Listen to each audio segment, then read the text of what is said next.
పరిపాలన కొనసాగుతుందన్నారు మాజీ మంత్రి అంబటి రాంబాబు. కూటమి నాయకులందరూ జగన్ను మళ్లీ అధికారంలోనికి రానివ్వమని పాడిన పాటే పాడుతున్నారన్నారు.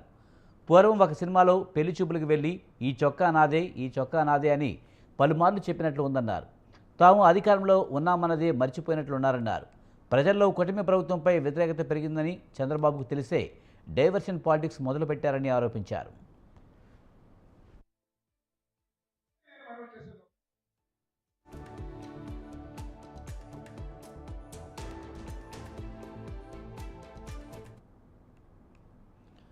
ఎన్నికలు ఎప్పుడు జరిగినా జగన్మోహన్ రెడ్డి అధికారంలోనికి వస్తాడని కూటమి నాయకులకు గుబులు పట్టుకుందన్నారు.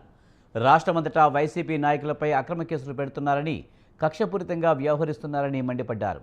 సింగయ్య మృతిని వైసీపీకి ఆపాదించడం దారుణమన్నారు. ఆర్టీసీ బస్సు రోడ్డు ప్రమాదం చేస్తే బస్సులో ఉన్న ప్రయాణికుల మీద కేసు పెడతారా అంటూ విమర్శలు గుప్పించారు.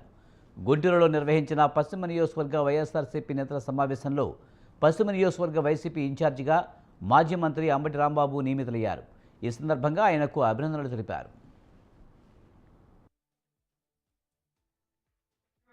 కలుపుకొని 2014లో ఓడిపోయాను, జగన్ గారు అధికారంలో రాలేదు.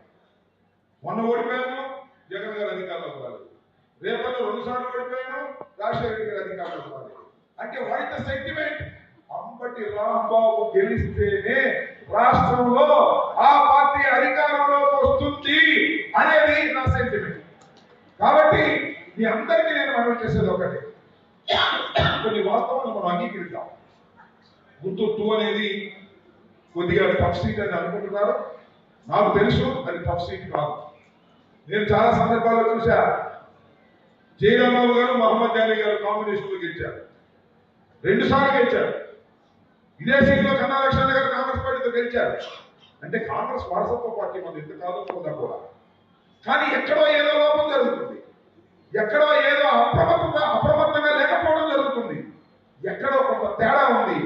ఆ తేడాలను కనిపెట్టే నేను, అప్పిరెడ్డి, వేణుగోపాల్ రెడ్డి, అదేవిధంగా యేసురత్నం గారు ముగ్గురు కలిసి మీ అందరినీ కలుపుకొని విజయ పదంలో వైఎస్ఆర్ కాంగ్రెస్ పార్టీని